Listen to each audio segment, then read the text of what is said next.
Dear students and my teacher friends, Namaskar. I welcome you to the presentation lecture on digestive system.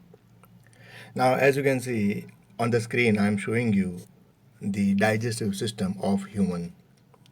Now, I know that you have the basic idea about the digestive system, but the thing is how we are approaching this, how you need to prepare the entire digestive system. For example, let's say stomach.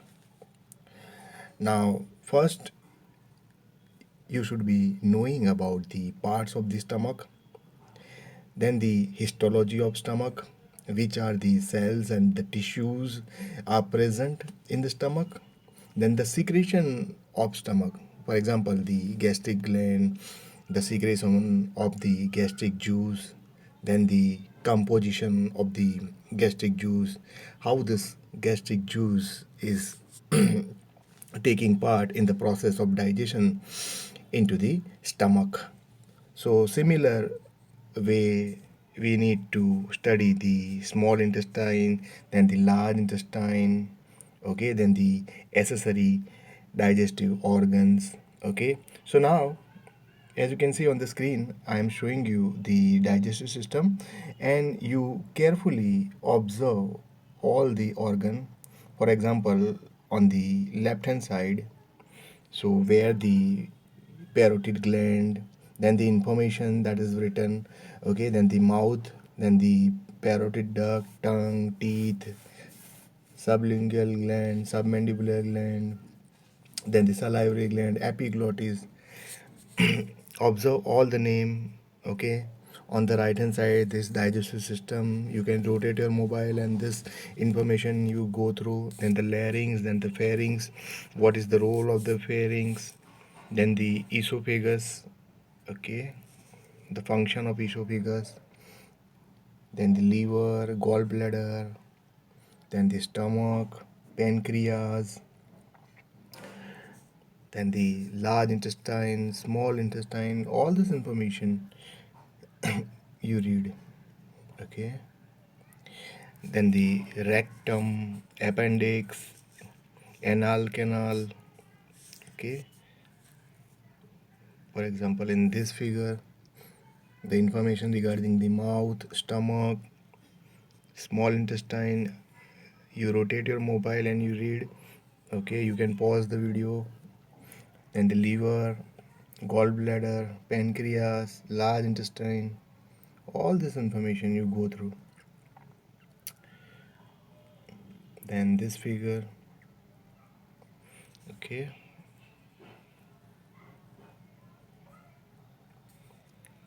Liver, pancreas, then the stomach, jejunum, descending colon, sigmoid colon, then this information,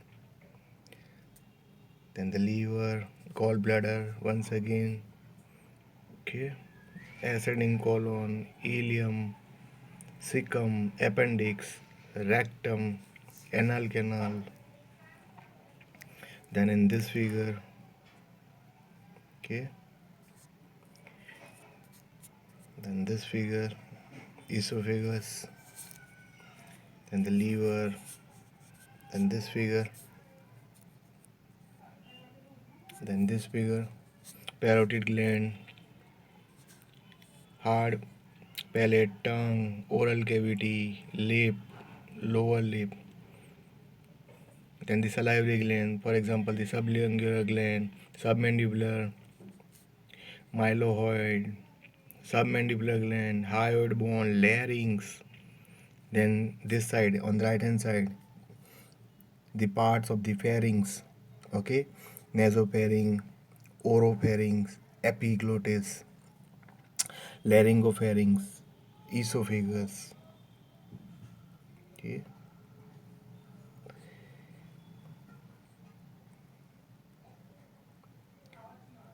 Okay. Now, for your theory part, I have included only 11 point. So one by one, I am discussing this 11 point for this introductory lecture. Now, the first question, why we eat food? Okay. Now, we are eating the food because our food contains variety of nutrients. And why these nutrients are important for our body? So, these nutrients are useful for the formation of the new body tissues, and the nutrients that we obtain from our food, they repair the damaged tissues. Okay, then the food is also very play a vital role in our life because it is the only source of the chemical energy. For example, we know that inside the cell, okay, we oxidize glucose molecule. There are various stages for the oxidation of glucose. You have studied the cellular respiration, that the glycolysis, Krebs cycle, oxidative phosphorylation, and the electron transport chain. So at the end of glucose oxidation, there is a production of ATP, and all our body function, all our activities, in that the main source of energy is the ATP. So for the production of ATP also we need food. Okay, and the food we eat, it is made up of the large molecules. Okay, and these molecules are very large, so they cannot enter into our body cells.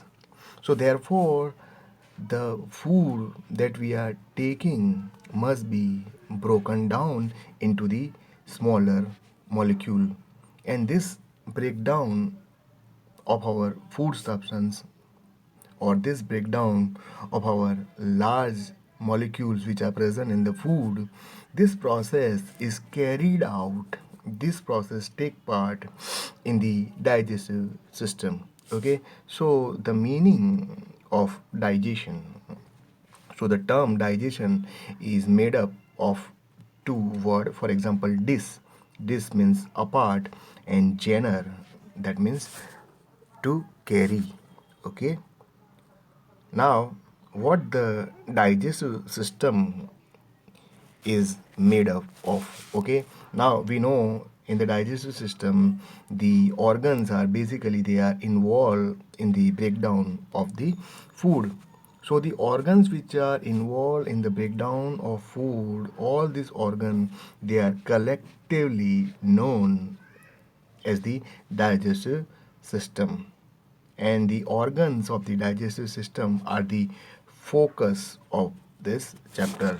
So we will focus on all the digestive organ. We will study in detail all the digestive organs one by one, okay, in next coming lectures. Now, in our digestive system, two groups of organs, our digestive system in our digestive system, two groups of organs are involved, or our digestive system is made up of two groups of organ.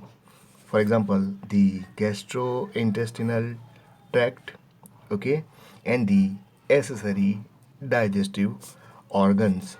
Now, what is GI tract? So GI means gastrointestinal tract, or this tract is also known as the alimentary canal. Now the meaning of elementary means nourishment.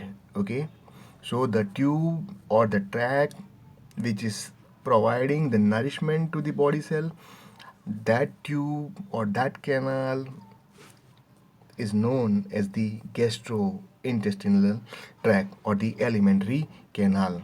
Now, the GI tract or the alimentary canal is a continuous tube, and it extend, okay, it start from the mouth and it ends at the anus. Okay, and the organs of the digestive system, they are located in the thoracic cavity, some are located in the abdominal cavity, and some are located in the pelvic cavity regions. Okay, Now, with this, we are moving on to the sixth point of our discussion, the organs of the gastrointestinal tract. So, the organs of the GI tract include the mouth, pharynx, esophagus, stomach, small intestine, and the large intestine. So, these are the organs of GI tract. Now, the length of the GI tract. So, now in living person, okay, in the living human being, the length of the GI tract is 5 to 7 meter, and in terms of feet, the length is 16.5 to 23 feet. That is the length of the entire GI tract. Because now what happens in the living persons, the muscles, they are tone, okay. Tone means the muscles of the GI tract, they are somewhat constricted. Okay. So the length of GI tract in the living person is somewhat lesser than the cadaver.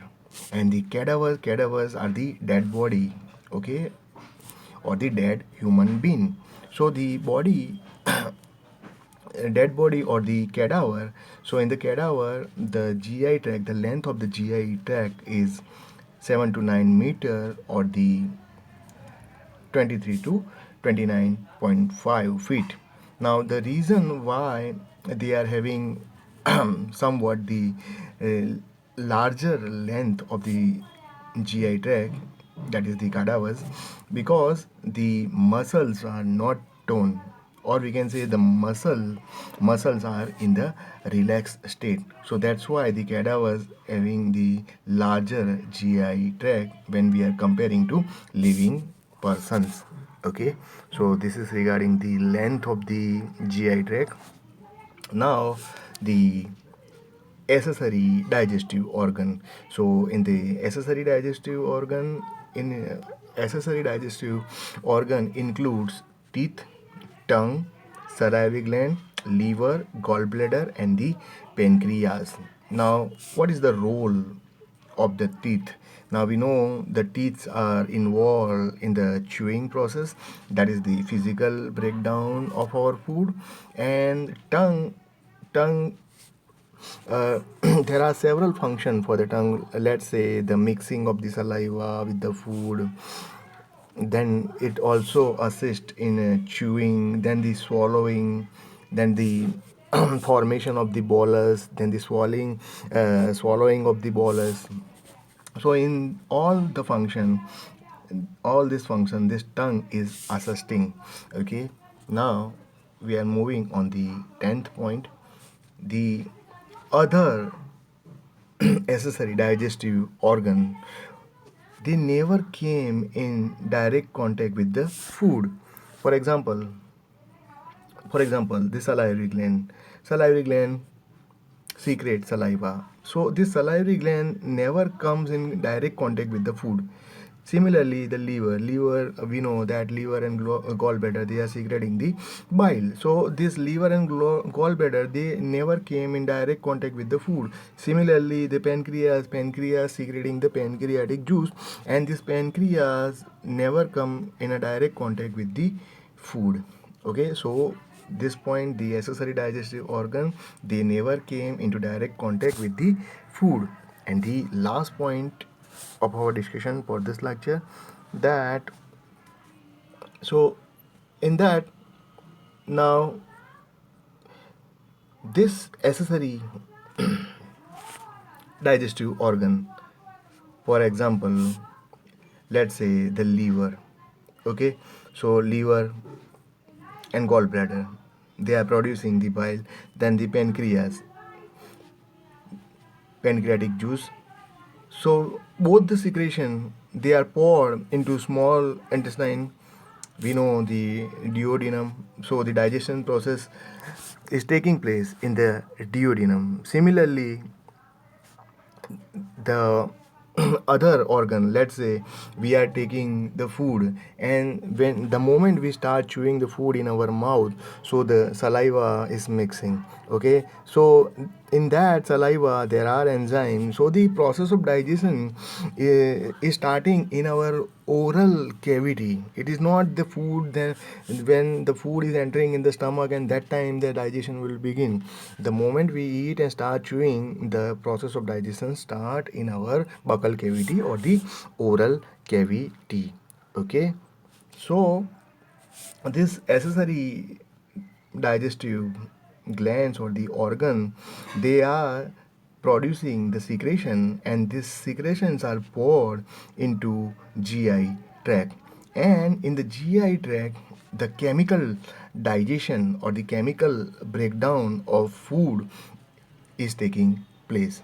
Okay, so in next coming lectures we will study how this chemical digestion or the chemical breakdown of food is taking place in the GI tract. Okay, how the food is digested in the GI tract. So with this, I have completed this introductory presentation lecture on the digestive system. I hope you have enjoyed this presentation lecture. My name is Manish Koshi sir. I am from Ahmedabad, India. Bye bye. Namaste.